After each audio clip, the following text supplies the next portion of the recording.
Welcome to the Family Life Blended podcast. I'm Ron Deal. We help blended families and those who love them pursue the relationships that matter most. And why do we do that, you might be asking? Well, because we believe there's great joy in loving God and loving others. And all of that together makes the world a better place. We heard from Julian in Mexico, who has been watching us on YouTube. I love your videos, he says. Thank you. Well, Julian, you're welcome. And yes, if you, listener or viewer, didn't know, you can watch this podcast and lots of other videos on our YouTube channel. The show notes will get you connected to that if you want to learn more. And speaking of video, Daniel wrote to us and asked if last year's Blended and Blessed live stream is available to view in parts. So his group can watch it one session at a time. Yeah, it is available in that way. In fact, all 7 of our previous Blended and Blessed live streams are available through an online all-access pass, and the different sessions are available one at a time, and we even include a discussion guide specifically so you can turn the live stream into a small group study and do one session at a time. A lot of churches and groups are doing that. We want to recommend that you consider doing that if you're looking for another video series. Again, the show notes will tell you how you can get to that. And it just occurred to me that someone may be listening right now and not know what Blended and Blessed is. Well, it's a one-day marriage live stream for blended family couples. It's new and fresh every year. And here's the cool thing. It's a live stream, so you can watch from your home. You can gather with a few other couples at your church. You can host it for groups of couples if you want. It's very affordable. So make sure you get our next Blended and Blessed on your calendar. It's Saturday, April 27th, 2024. Save that date, Saturday, April 27th, 2024. You can join the live audience if you want. We're going to be in McKinney, Texas, the Dallas-Fort Worth area, or you can just join us online. Put it on your calendar and start thinking and talking with your church leadership about hosting it for your church and your community. We have online resources to help with that, and you can talk with one of our staff for free, actually, to learn how to host a great event. Again, check the show notes for a link to our Blended and Blessed webpage. Well, you've heard me say on this podcast, probably more than once, that blended families are born out of loss, and then they're born into ambiguity. Loss opened the door to a step family, and loss is what greets you when you step inside. Today, we're going to be talking about navigating those experiences for adults and children, and navigating those spaces with faith and with hope. A quick reminder that even if we're not specifically describing the exact family circumstances of your family, please know that the principles I think you hear will apply. For example, what we say about managing loss can help you. It can even help your loss if it was different than what we're talking about today. And what we say about younger children generally applies to older children, adult children, and stepchildren as well. Just hear it and then translate it into your specific family situation. I think you'll get lots out of it. Joel and Vaneetha Risner understand suffering. Joel's late wife, Barb, died of cancer. Vaneetha lost a newborn son. She has a progressive, debilitating disease, and she went through an unwanted divorce. Joel is a nuclear engineer, if I get that right, and Vaneetha is a writer and a speaker. She's written books like Desperate for Hope, Questions We Ask God in Suffering, Loss, and Longing. And she wrote a memoir called Walking Through Fire.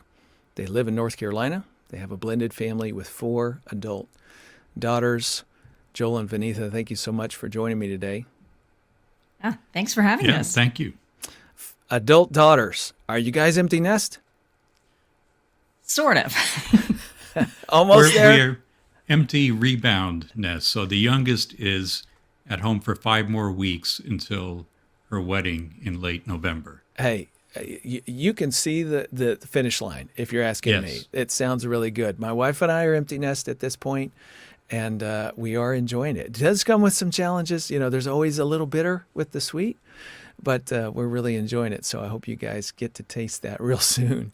Yeah, well, we tasted it for a while, and then somebody came home. I think there's probably lots of people that think they're empty nesters, and they're not quite yet. So. That's right. As Nan and I say, day ain't over yet. Like, we don't know what's Right. going to happen with the rest of today. We may not be empty nest by the time we hit the sack tonight. So Exactly. I totally understand. And again, I know a lot of our listeners have experienced what you are experiencing even now. Let's talk about loss, guys. This is sort of a part of your story, or at least it's intertwined into your story and your family. And I just want us to camp out in that space for a while. Joel, if you don't mind, I'm going to just start with you. After Barb's cancer diagnosis, how did that impact your faith, your trust in God, your relationship with your daughters? How did it impact your girls? I know that's a big question, but just take us back and tell us what happened there. So, quick backstory. Barb and I were married in 1984, had our first child 16 months later, then another about 5 years after that. We moved to Pittsburgh, Pennsylvania, and lived there for many years, raised both the girls there. And I guess you could say we were leading a fairly normal, 2 kids. I was working, Barb was at home, we were active in our church. And then one phone call in 2003 changed everything.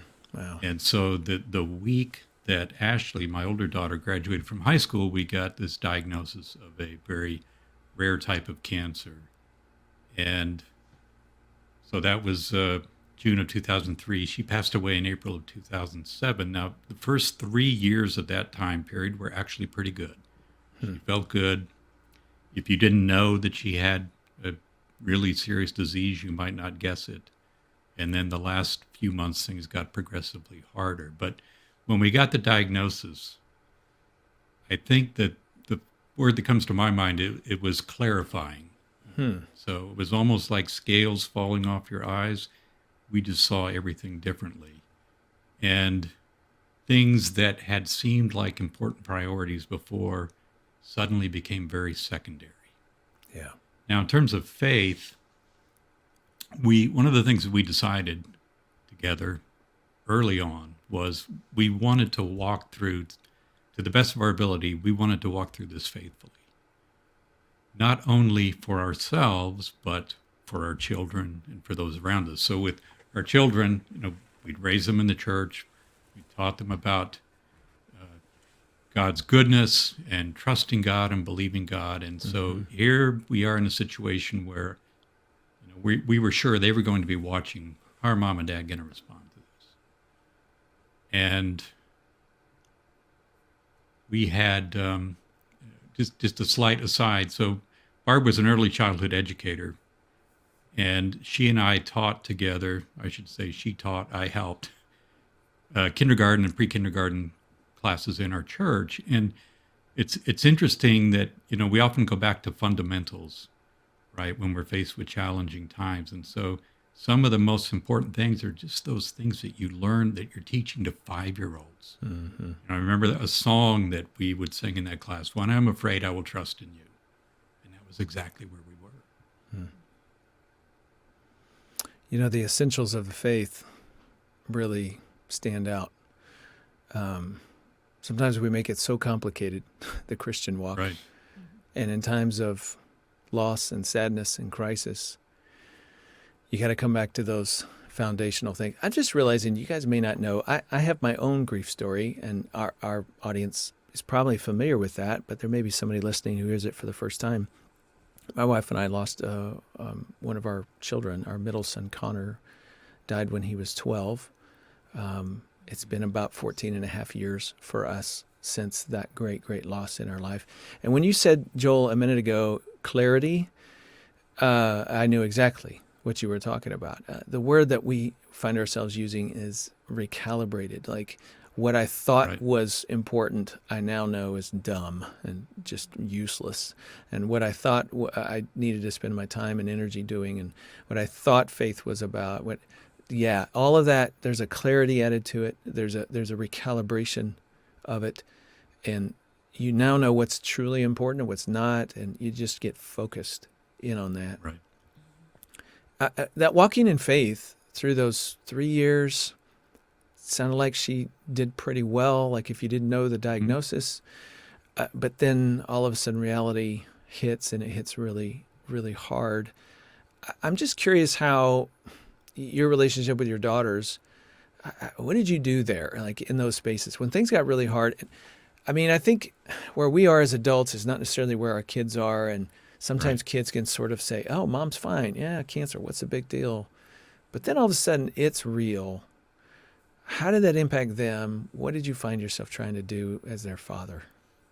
So when things got, in that last 9 months or so, Ashley, my older daughter, was a senior in college. So she was home occasionally, but she wasn't there all the time. And then my younger daughter, Emily, was a junior in high school. So with her, I definitely saw more of this growing awareness of this is changing. And some of those things, interestingly enough, Ron, and perhaps I wasn't communicating well enough at the time, and I might have overprotected to some extent. And part of that was because Barb was a very optimistic person, and I wouldn't say that she buried her head in the sand, but she didn't want to talk about the worst case scenario. So she could find joy and happiness in anything. Yeah. And I didn't want to go into my, well, here are the facts mode. But I know Emily told me after Barb died that there were some things that I realized, okay, she knew more of what was going on, but she wasn't sharing that with me. Yeah, it's so funny how we protect each other. But dude, I totally understand why. I mean, hope is still alive when Right. Barb's still alive. Right. I mean, anybody who's listening to us right now knows that when you're facing something hard and you have hope within it, you're not expecting the worst. You're sort of assuming the best. And Exactly. it does color how you deal with it, how you talk about it or not talk about it. And that's all just part of the reality of trying to sort of finding your way through and wanting to trust God and assume that this is the best way to help my kids deal with this difficult thing. So when you discovered that about Emily, was there something there you had to sort of help Emily with? Was there questions she didn't have answers for, or what did that look like? Yeah, there were some discussions about whether or not I had withheld information. And so we had, with both the girls, this whole discussion that I just gave you a snapshot of in terms of, okay, this is the way that your mother wanted to approach this. And I had to respect that.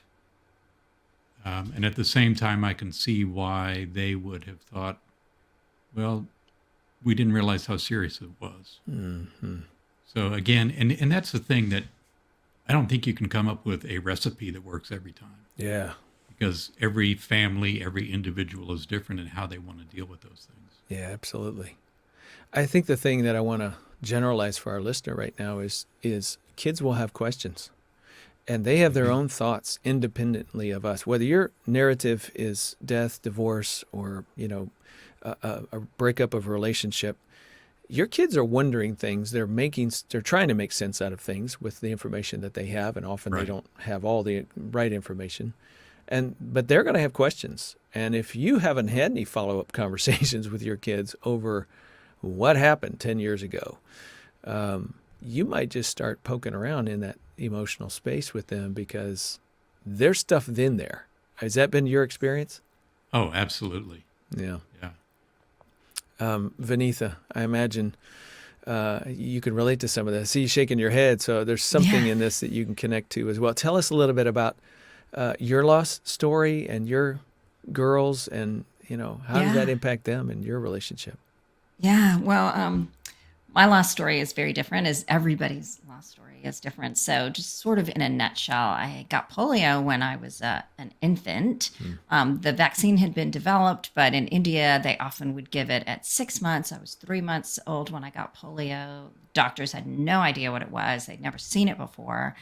And so they gave me the wrong medicine. So I was quadriplegic basically after it happened. But then sort of miraculously, some of my limbs started to work a little bit. And then through 21 operations before I was 13, even I was able to walk at 7 and really lived a pretty normal life after that. I mean, I lived in and out of the hospital as a child, but then, went to junior high and in high school and lived a pretty, I guess, normal life, if you would call it that. But my body was still pretty weak, but wasn't as evident to people.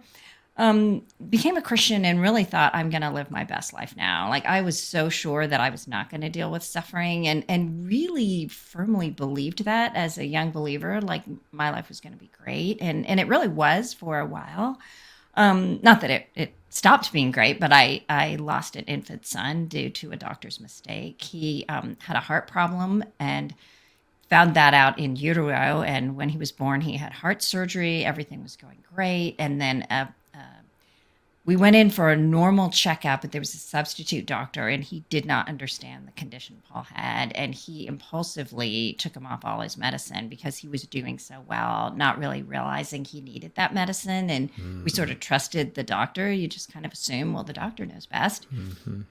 So took him off all his medicine, and within a couple of days, he died. And that was a really big crisis of faith for me because it just felt like we prayed, we did the right stuff. How could God let this happen? So that really pulled me away from God at first, Ron, and just lots of questions about how God could let this happen. I was teaching Bible study at the time, and so that made it even harder when you're in ministry in some way and you've proclaimed God's goodness, and then all of a sudden you don't know what you believe anymore. Yeah. You want to pull all those words back, and you just feel like everybody's faith is resting on you, which is a complete lie, but you believe that. And so you start divorcing yourself from how you really feel and what you say. And so I just pulled so far away from God and internally. And yet, I mean, it was pretty amazing. This one day I was in the car and I just cried out to God because I had not opened my Bible in a long time and just said, God, I need you. Like, I need you to draw near to me. And I've told Joel this before, the presence of God filled my car in a way that I have never experienced before. And I knew God was with me. And sort of that whole, that song that Joel mentioned, when I'm afraid, I will trust in you. Just sort of this, I've got to trust God, even though my world is falling apart. And that has anchored my faith, even through all the other things that I have gone through. And so God really drew near to me. And I thought at that point, like, okay, I'm done with my suffering. This is going to be good. And then 6 years later, I was diagnosed with post-polio syndrome, which is, I'm guessing most people don't know what that is. I did not know. Yeah, I didn't know what it was till they told me. And basically, that means my arms and legs are going backwards in strength. And so all those gains that I had from exercising and all of a sudden those sort of miraculous gains it seemed like I had after I'd gotten polio, they start reversing. And so basically you go back or can go back to the way you were right when you got polio. And I was a quadriplegic. So the doctors have basically said, that's where you're headed. And it is up to me because it's sort of a layman's explanation, but when you get polio, your primary motor neurons die in the areas that were affected, and and secondary motor neurons spring up, but those have a limited life. So the more you use them, it's kind of like, money in a bank. And every time you do something, you're making a withdrawal. And so I didn't realize until I was diagnosed that I had made a ton of withdrawals and there's just not a lot of money left in the bank. And so they told me at that point, I was 38, 2 young kids. They said, basically, you're going to be a quadriplegic. So stop doing everything that you do for fun. And you just need to figure out how to survive. And that was a really, really hard thing for me. I'm a doer. And so that was a process and continues, into my life now. But then 6 years after that, my ex-husband came home and told me he was leaving for someone else. And I had 2 adolescent daughters that I was raising. And they were angry. I was angry. Our life just sort of imploded, exploded. And, just that conversation that you and Joel were having about, not knowing what to say to kids. I mean, that was sort of the biggest dilemma, I think, in a divorce, in a situation like that, is like, what do you tell them? Like, do you tell them everything? They were young. They were Right. 9 and 13 at the time. And so you can't tell them everything, but then their world is changing. They have lots of questions. You're wondering, can I throw somebody out? Should I throw somebody under the bus? Should I, Yeah, right. and it continues, interestingly enough, to today. Like, Absolutely. quite honestly, my daughter's getting married in 5 weeks, and we just had a conversation in the car yesterday about what I didn't talk about.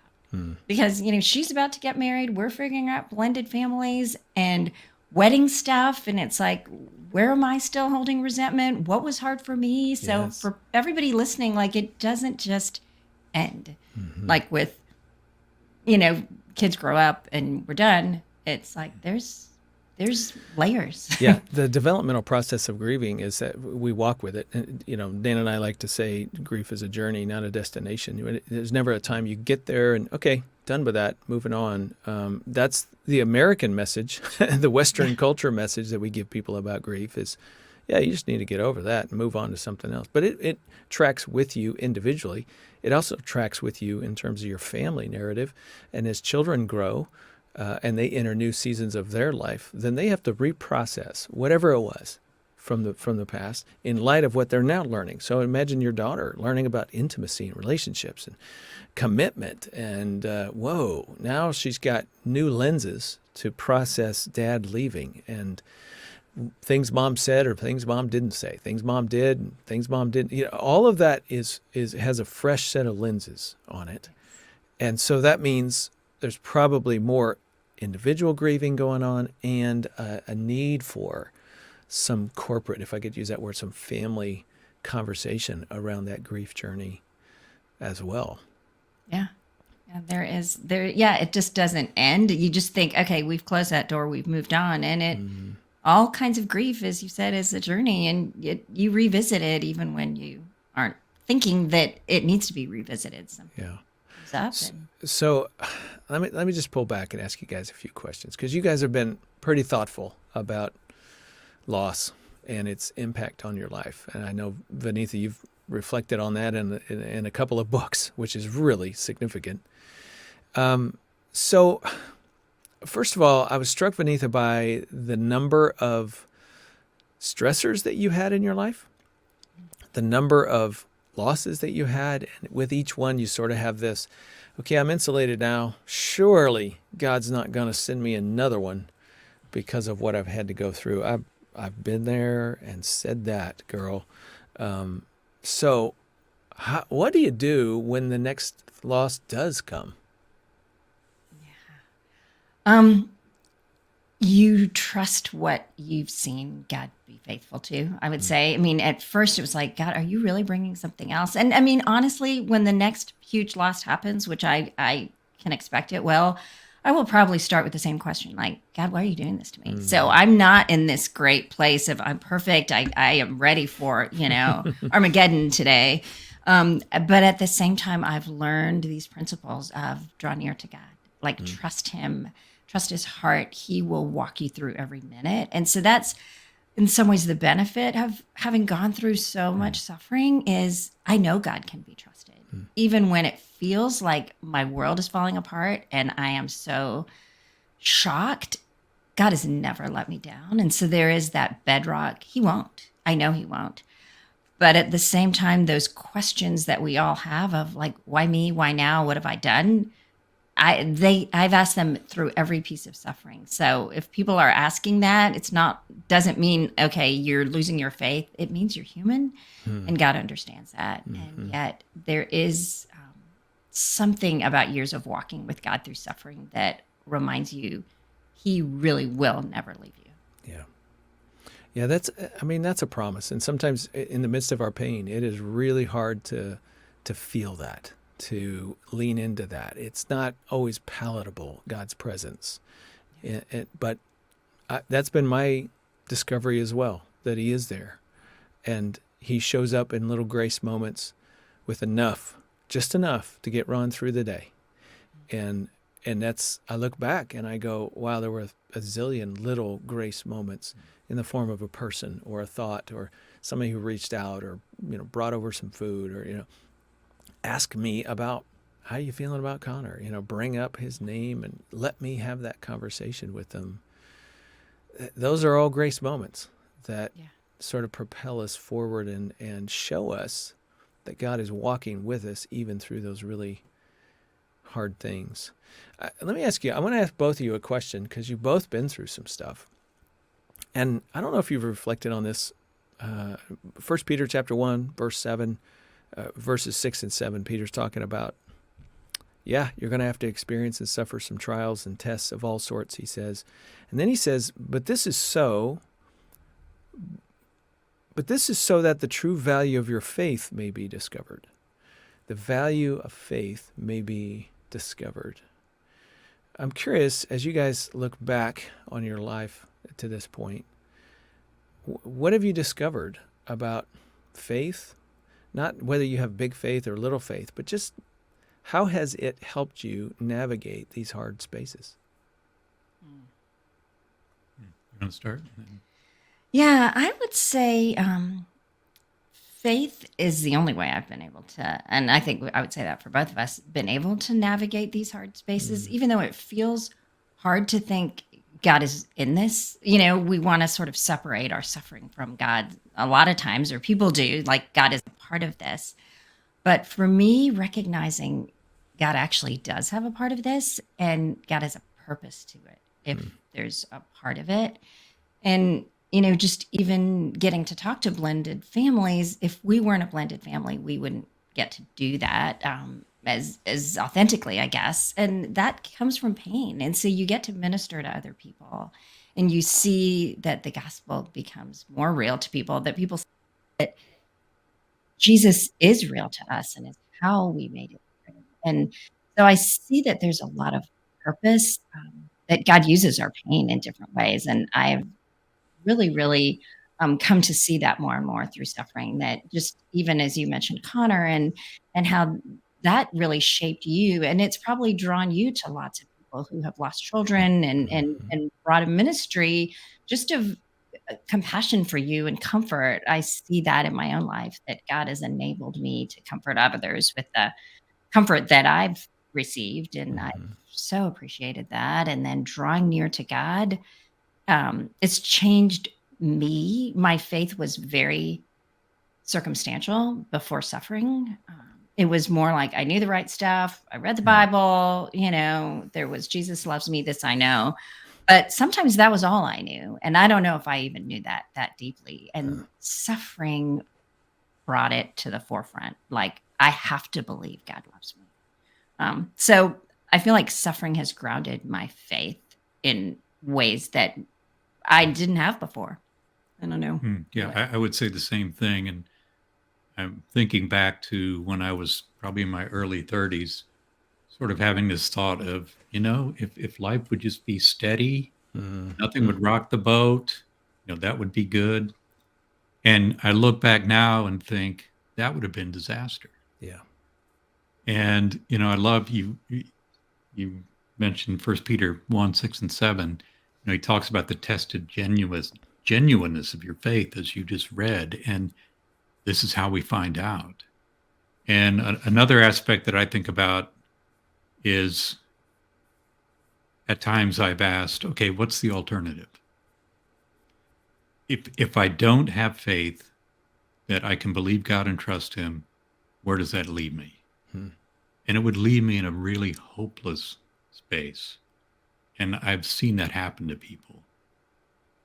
And then just tagging on to one other thing Vaneetha said, and that is this ability, and you mentioned this with Connor as well, when you've gone through a particular kind of loss, it gives you a deeper understanding, and it gives you, I tell people in regard to Vaneetha writing about suffering, she has credibility. So if you talk to someone and you can say, not that my situation is entirely like yours, because they're all unique, but I can understand a lot of what you're going through, and here's how I can see that might be questions you might be asking or whatever the case might be.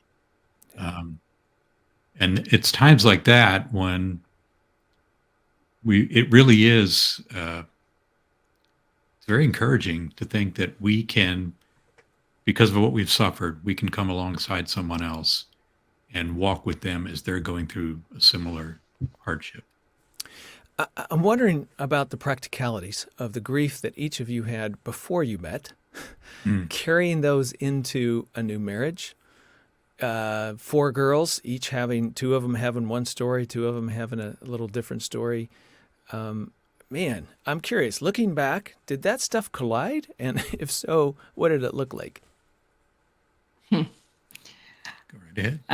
Well, I would say it's interesting. I think the collision that probably I've seen the most is just my health things into the whole family, in terms of, my own worry that I'm too much, like my body is weakening, and realizing like Joel has to help me way more than he did when we first got married 8.5 years ago. And so I feel like I've brought, and then, my ex-husband, not that he left because of my disability, but there is this question, like, was I too much? Was that too much to handle?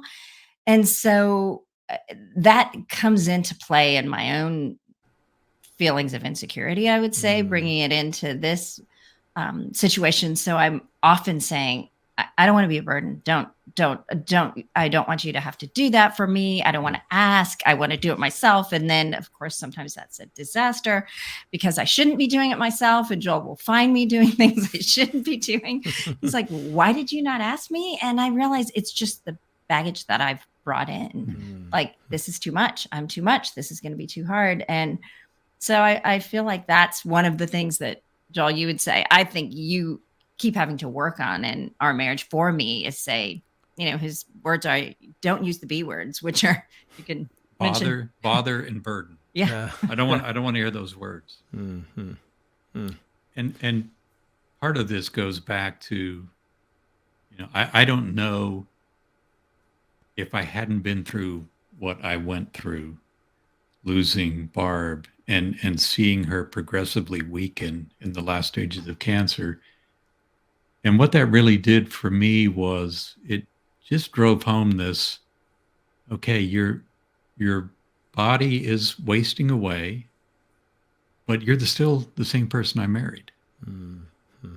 And so I don't mean to trivialize it, but it's, as I've said to Vaneetha, I can easily do unskilled manual labor, like carry things around the house. I mean, that's not a problem. But you as a person, that's what's of value to me. He's been recalibrated, Vaneetha. He knows what's really important. And yeah, there's some inconveniences in your decline, your health decline. But that didn't mean he still didn't have a person that he loves and cherishes. Yeah. So, what you guys have hit on is something I know we have talked so much about this through the years with couples and blended families. The individual narratives that we each bring into our story, it taints us in a way. It in your case, Vaneetha, I appreciate that vulnerability. It sounds like you feel like you're a bother, you feel like you're a bit of a burden at times. And that's that insecurity is the way you said it. It makes you think, no, I don't want to burden. So I'll just shrink back. I'll take care of it myself, even though that's probably not the best ideal scenario for me at this point in time. And so there's that thing in your heart that says, that little wound there that says, yeah, I've been a bother, don't want to be a bother, so this is what I do with that. Right. And it sounds like you're even learning how to trust that there's a truth bigger than that you're not a bother. And maybe that's clear for you at moments. In other moments, it's not very clear. Do you wrestle back and forth in that space? Yeah. Yeah. I mean, there's some moments that I totally get it and see it. And I mean, it was sweet because Joel, when we were getting married, I have a limp when I walk, and did then, and even more now. But I said, I don't want to walk. I don't like walking in front of people. I don't want to walk down the aisle. Like I'm already dreading that part of it. not dreading it, but not looking forward to walking in front of everybody. And Joel said, "I love the way you walk, and I've loved it from the beginning." And that I go back to that, like Joel chose this to marry me with a disability, which a lot of times you don't get to choose that. It happens in the middle of the marriage, and you deal with it, and you love the person, but it's a unique story to have somebody know that you may be a quadriplegic and say, "I'm choosing you," which is pretty unbelievable. Like, honestly, I don't know if I would have chosen me. I would have said, "You're nice, but I don't know if I'm signing up for that."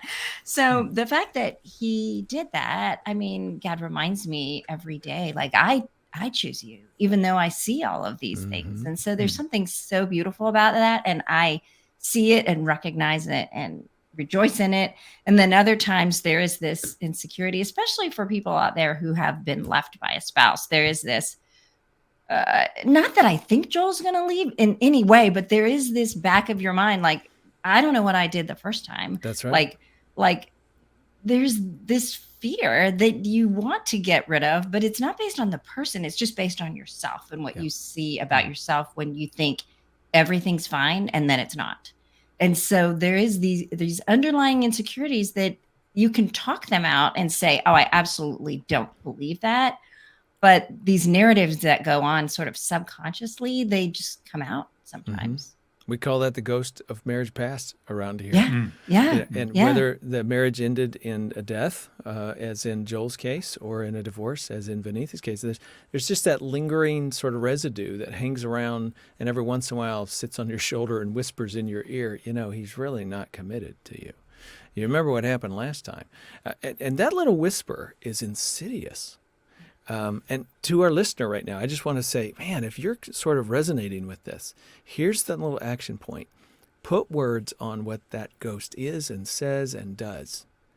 Because as soon as you can identify that, the activity, if I could say it that way, of the ghost, then you will recognize it sooner and more quickly. Now, the next thing you got to do is you got to measure that message up against, let's call it truth.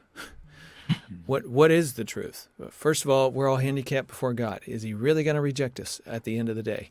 Well, no, because he really is a steadfast and faithful God. And so the truth is, capital T, truth. We have worth and value because of Jesus' love for us, not because of our performance. And maybe, just maybe, in your marriage, maybe there's a lowercase t truth that's just as important, and that's that your spouse, in this case, Joel, is committed. And even though there is a limp, if I could say it that way, in your heart or character or emotions or how you feel about things, maybe there's a truth that you can start leaning into. Now, I often feel like, I'd love for you guys to react to this, because I totally get being caught in the middle, Vaneetha. Like, I've often thought I'm like that guy who had a conversation with Jesus in Mark 9 who says, "Lord, I believe, help my unbelief." Right. Like, I believe my spouse is here for me. I believe we really love each other. I believe our family's going to be okay, even though today we're all kind of fighting and don't like one another. But then there's another part of me that's unsure, and it leaves me hanging, and I don't know what to do with that part. That's that middle ground. It's really tough. Yeah. I'm wondering about, what about your girls? You guys look back and the collision perhaps of grief in the girls, how did that go? Or did they just sort of connect? Well, the fact that 3 of them were out of the house, 2 were married and in different states. Okay. They haven't had as much direct interaction as maybe in some blended families. So they get along well. There hasn't been, I wouldn't call it any sort of collision points of grief. It's interesting. Vaneetha and I were talking about this a little bit ago, and one of the issues that could be a challenge, and it was a challenge actually for me, is I came from a family dynamic that was pretty low key. Okay, so now Barb was extroverted. She loved fun, always happy. The girls and I are introverts. And so things tended to be pretty quiet in our house. And when Vaneetha and I got married, I discovered that's not the same environment that I'm coming into. There was a lot more just get it all out there. And that took some adjustment for Yeah. me. I'm Yeah. quieter than my girls, so there you go. So Yeah. they're like, yeah, there was quite a bit of yelling. Yeah. It was Wow. different Wow. ways of dealing with conflicts. So Yeah, absolutely. And even now, I'm sure as adults, that they have ways of connecting in with you and their step siblings, if that's the way to say it. But at the same time, there may be new space there that they still haven't navigated.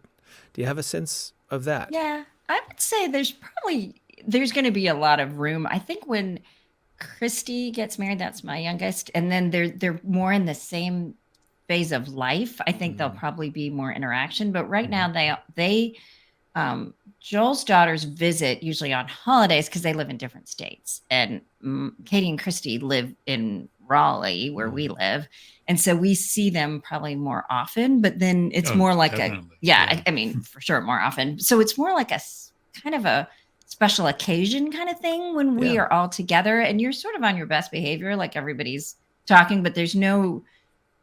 I wouldn't say there's a lot of deep conversations with kids. Like we have grandkids and kids running around and, in-laws and all of that. So I think it will happen, but honestly, I don't know if we've had a lot of like deep, meaningful conversations or relational between the two kids. We've had them individually Right. with the step kids, but for them to interact, probably not as much. And yeah, I would say because they all live in different places. So, for what it's worth, that sounds really common to me. Oh, really? Okay. That's a very common narrative, especially when you have adult children and they live in different places. Sometimes people, write to us and they say, well, how do we get our adult kids to think of each other as siblings and want to hang out and spend time together? And I'm like, well, wow. That's almost as random as just picking another person in your life and saying, I want you to be new best friends with this person over here. Right. No, they have to have a reason. They have to have something genuine and authentic that brings them together, and they have to have time. And if they happen to live in different places and have busy schedules and lives of their own and careers and a mortgage and children, like it kind of sounds like your kids do, there's just a lot in the way, and they're not going to get much time. We tell blended families, on average it takes 5 to 7 years for everybody to sort of find their fit and for the familyness to develop, the sense of identity. But when the children are adults from day one, it takes much longer than that for them for that to occur. Unless you happen to have opportunities to go on extended vacations together or, whatever it is that where you sort of can forge new territory because you've got space and time to do it. So it's okay. The bottom line here is it's okay that that's the way it is. You receive it, you make the most of it. Christmas and holidays are coming around the corner, and you'll take advantage of those opportunities, and then it'll kind of cool off a little bit for a while. And it's just the way it is. It's all right. It's when adults have such an anxiety about, but I need them to love these other people. I need them to feel just as part of the family as I feel. Well, that's your need, not their need. And more often than not, when you try to force your need on children of any age, adults or otherwise, you get less of what you're looking for instead of more. So you relax into it. Enjoy it. Yeah. Take it for what it is and take it as it comes. Now, I don't know if this is your case. One little thing I'm wondering about that sometimes is the case for adult families like you is, it may be that you have more connection and contact, I'm trying to say, with your biological children than your spouse, the step-parent, does. So it would make sense if Joel, has a connection with his daughters, I don't know, a few times a month or a week or whatever it is. And only occasionally Vaneetha is a part of that just because you happen to be on the call or whatever. And that too is common. Sometimes people feel weird about that. But how does that work for you guys? Yeah, I think it works pretty well. So we tend to FaceTime, fairly lengthy FaceTimes on the weekend, or we try to, and it'll be both of us.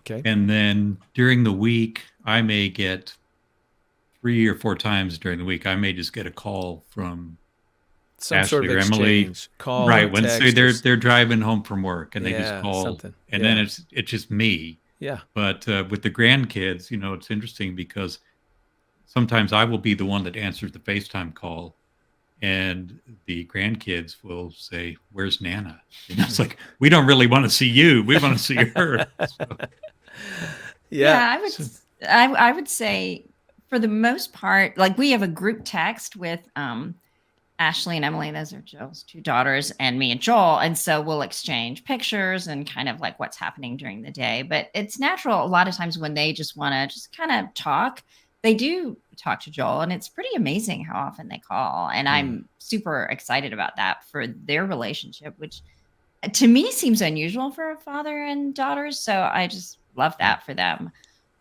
But so I would say I don't talk to them as much as they talk to Joel, but then we all do talk and FaceTime. Like that's a little more intentional time. Mhm. And I'd say the spontaneous, probably like when something really hard has happened, like Joel's their first call, and that's really fine with me. And probably the same with my girls. Like if they're crying in the middle of the night, they're not going to be FaceTiming both of us. They're going to call me, wake me up, and want to talk. And yet we happen to have like an open family dinner on Sunday nights, and so Katie and Christy live here, and so we see them, and that's always a time when we're with Yeah. everybody. But there is for us, I think, a stronger connection in terms of when I want to talk out what I'm thinking with the biological parent. Guys, that is just great. And really, I would commend that to our listeners or viewers that there's a balance there. And it makes sense. For sometimes you're together when you're engaging with those adult children. And sometimes it's more the biological parent. And often that's tied to what's the purpose of this conversation? Is a child calling, asking for help, needs to talk through something? They're going to go to their most trusted relationship. And of course, that's their parent. And there's nothing wrong with that. Again, sometimes people get themselves all tied up in anxiety over these things because sometimes somehow it's not even, or they feel like somebody's missing out. Or no, this is just normal step family connectivity and behavior. It's sort of like having that cousin that you don't know very well, but somebody else in your family knows them really well. Or you've got that weird Uncle Charlie that you never talk to, but everybody talks about. There's just different levels of connection throughout that expanded family. And it's okay. Take it as it is. Keep working toward what you like more of. Guys, as I've listened to you, so I'm just kind of bringing this all together. There's been lots of hard. And there's been joy and freshness and newness and new visions for life, and the fact that you got married and just how that has come together. And it's kind of a jumbled up mess. And in life, just sort of this jumbled up mess of joy and sadness. right. How do you help each other walk into those spaces, whatever it is happening? How do you just remind each other of your faith and God's faithfulness, and how do you help each other with that? Well, I'm going to revert back to my comment from early on about, it's the simple things often.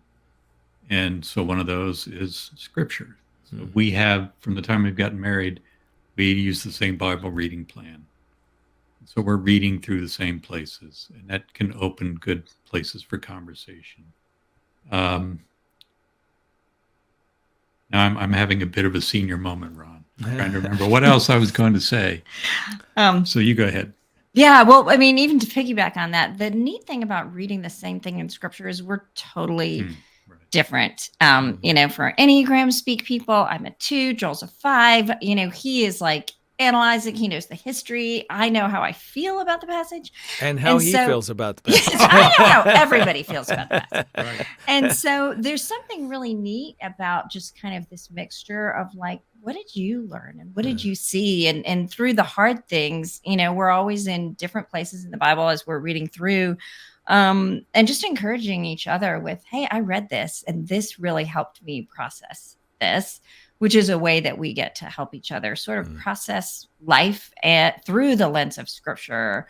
I think that's been really, really unique. And Joel started that when we first got married, and it's been really great. And I would say the other thing is like for me, my question, which is a question I've written about a lot, but it's this question, what if the worst happens? Which I think for people in blended families, their blended families started because the worst happened in some fashion. And so I ask that still with my post polio, like the worst happens is I'm a quadriplegic, or obviously there could be other things, but that Joel continually reminds me, like, trust me and trust God. Like if the worst happens, God's going to be there. He's always been there, and I'm going to be there. And so I feel like we're able to encourage each other. I mean, Joel encourages me probably more than I No, encourage him, actually, as Vaneetha's saying this, I'm thinking what we have been through. I think we complement each other well, and we're able to encourage each other without sounding like we're just spouting some line that we should be saying. It's not just, okay, well, this is the textbook answer I'm giving you. We can speak to it from knowing the truth and having lived through challenging times and seeing God be faithful. I'm just sitting here thinking, suffering in isolation really sucks. Yeah. But suffering with somebody who gets it and hears it and processes it with you, suffering in concert with someone else, well, that's a bit of grace. And you guys definitely seem to be doing that. So thank you for being with me today. I appreciate you sharing your stories. Oh, thanks for Thank you. having us. Yeah. To you, the listener or viewer, if you want to learn more about Vaneetha in particular and her work and what she's doing, check the show notes. We'd love to get you connected to her work. If you haven't subscribed to this podcast yet on YouTube or on your favorite podcast app, please do that. We don't want you to miss anything that's coming. Plus, you can go back and review all the previous editions and lots of subjects that may be a benefit for your family. A quick reminder that Family Life Blended and this podcast is a donor-supported ministry. Your gift is tax deductible. Family Life is a 501c3. Maybe you'd just like to say thank you with a little gift of whatever amount. Everything's helpful. Or maybe you just want to help us reach someone else. You can do that. Again, the show notes will get you connected.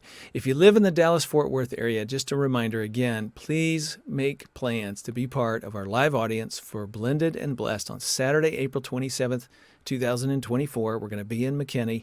We'd love to have you join us. And if you don't live in Texas, you don't want to make the drive, that's okay. Your church can host this annual live stream for blended family couples. Get it on your calendar. Start having some conversations with different people. We'd love to have you join us on that day. Okay, next time. Well, you're going to hear from me, unfortunately. We're going to be sharing a presentation that I did at Blended and Blessed a few years ago, and it's about the beauty of sexual intimacy in marriage. I don't think you want to miss that one. That's next time on Family Life Blended. I'm Ron Deal. Thanks for listening, and thank you to our production team and donors who make this podcast possible. Family Life Blended is a part of the Family Life Podcast Network, helping you pursue the relationships that matter most.